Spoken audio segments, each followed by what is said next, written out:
Nathan Van Tile here. I just got to New York.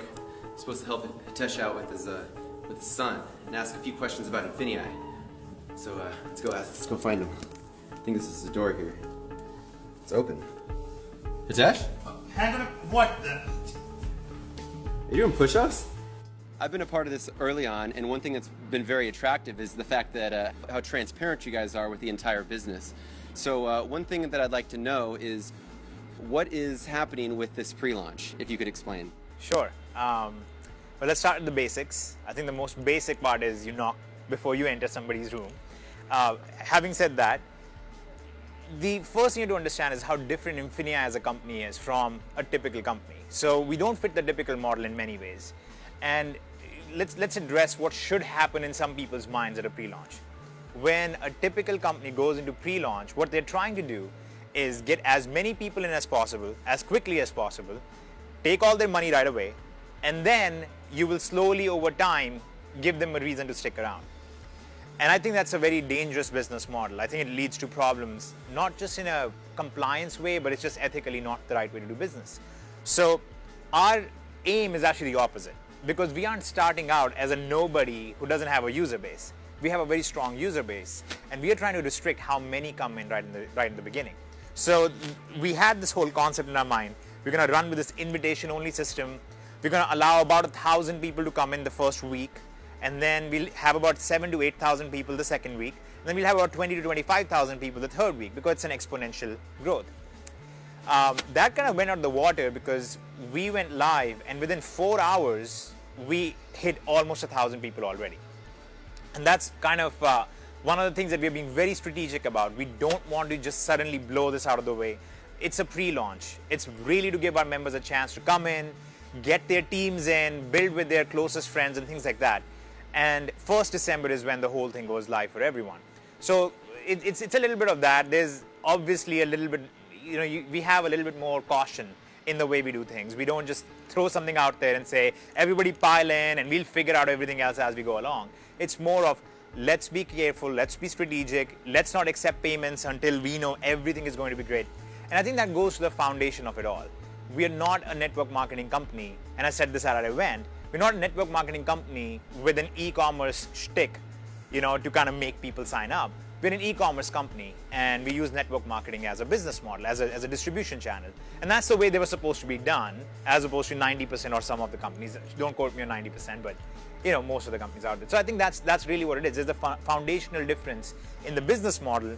So there's a foundational difference in the way the pre-launch is done, and then there will be a foundational difference in the way the launch is done. So what would you recommend for people to do in the meantime until they've gotten their invitation? What they should have been doing since the beginning. Build your e-commerce business, get in contact with people that you want to build a team with, that you want to work with on the network marketing side. For those of you who are not interested in the network marketing side, work on the e-commerce side. Focus on growing your business. Get your listing limits raised, get your products ready to list on Amazon and all that stuff. It's exactly what it should be. Don't run around going, oh no, I didn't get my invite yet. What am I losing out on? You're not going to lose out on anything, because by the time 1st December hits, everybody who is in our database will get an invite one way, shape or form or another. So I think everybody just needs to calm down and realize everything is going according to the plan. And this is how you build a company that is stable and that is safe, instead of just throwing people in there, collecting their money, and then hoping it all works out someday. Mm-hmm. All right, now I bet a bunch of people are really excited about the co-ops. Could you explain a little bit more on what that is and how it can benefit the people? And I know I'm going to get so many questions on it, because that's probably the biggest game changer, even on the e-commerce side alone. So let me walk through it. I think, you should be aware yourself, even of the FBA and how you can bring products in and you can sell them on Amazon. We're taking a slightly different approach, because when we go and see what kind of products are sold on Amazon, most of the products that get tremendous amounts of sales are actually branded products that have a lot of market visibility. Let's say products from different companies that have toys for kids, or companies that are putting out movies and stuff, and they have related paraphernalia. So what we do is we go to those companies, we negotiate deals with them, so we can bring in those branded items. And we have very good track record of how many sales they're going to get. We are able to get very large discounts because we are able to negotiate with the big volumes that we can do and so on. Now, the average person is trying to bring a private label product in and hoping they can get traction on it. What we are doing is going after products that are already selling and just inserting ourselves in the process. And that isn't because of our user base. Our user base is pretty awesome. You're one of them, maybe one of the slightly less awesome parts, but thanks to your tax advice. But in general, you are, you're a very awesome part of it. But our user base is so strong and they generate so many more sales compared to the average person on Amazon or eBay and so on. We can go in there and say, hey, listen, we will generate the sales for you, we will drive the sales for you, and our user base gets to benefit from that. On the other side, for the user, now they get to play in the big boys league, if you will, right? They get to play with the branded products. But it's very difficult for the average person to negotiate it and to fund it. So what we do is we go in and say, listen, you can be a part of this as a whole big giant group, and we will run a co-op on this. We will go to the company, and once we have sufficient members who are interested, then we bring the product in, we list it on Amazon, and as it sells, our member can basically get what they would have done manually, they're able to get from this, and that's what they pay the transactional fees for.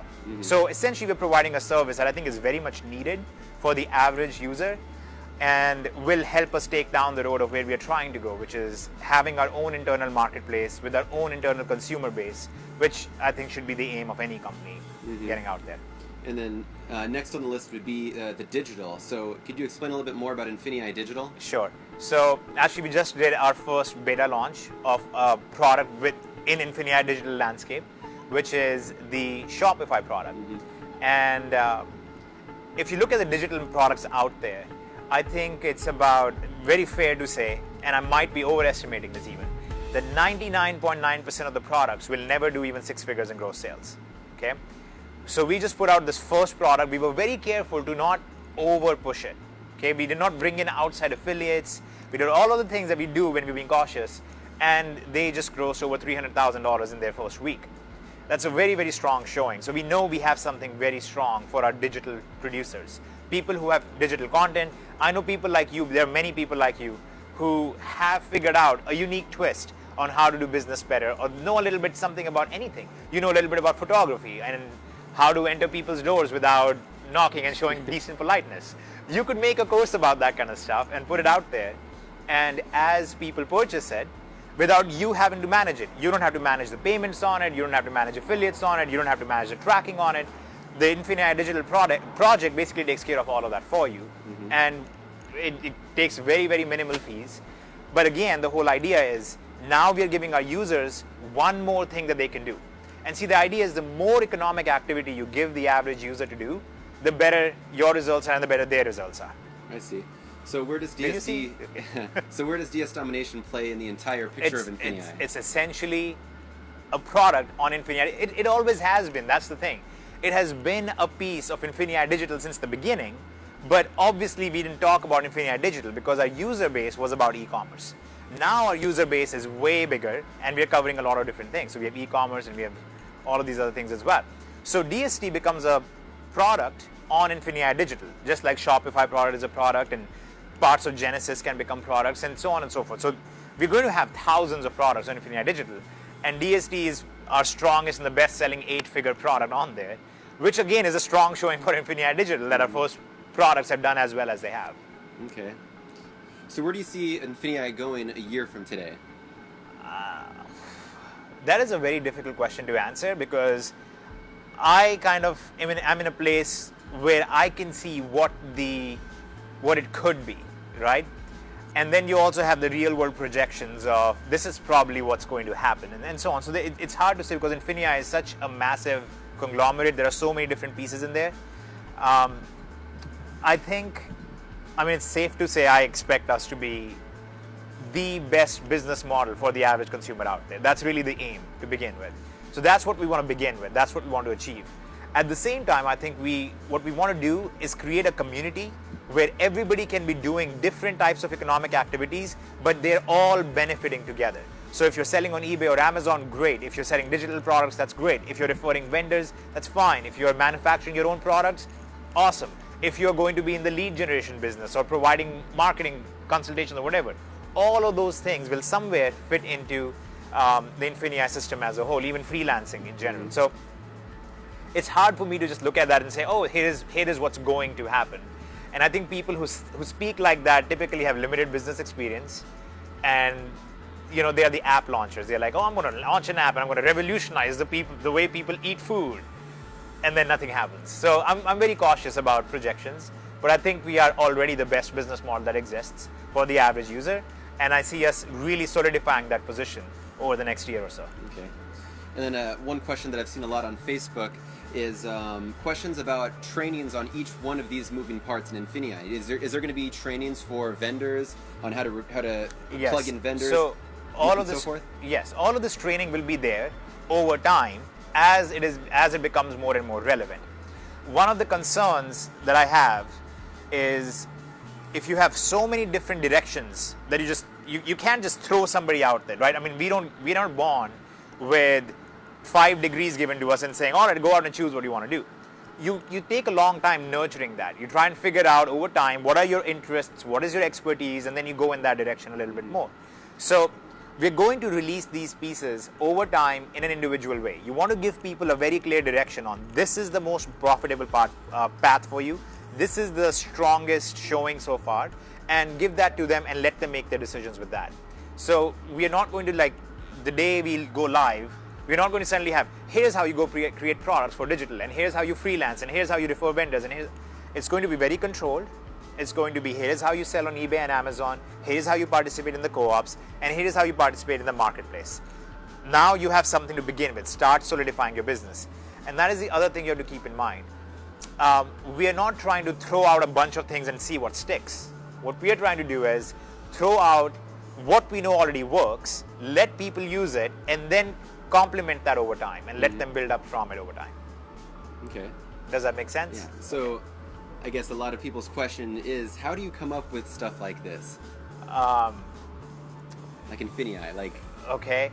Well, that would be like asking, how does a baseball player hit the ball so well? Or it's, we all have our thing that we do. And I used to always say, oh, it's nothing special. It's, anybody could do this. But I've realized over time that there are people who have different skill sets. And one of mine is being a little out there and being slightly weird and making really somewhat uncomfortable jokes about people. And one of those skill sets kind of applies to trying to look at a problem and saying, all right, here is a solution that currently doesn't exist.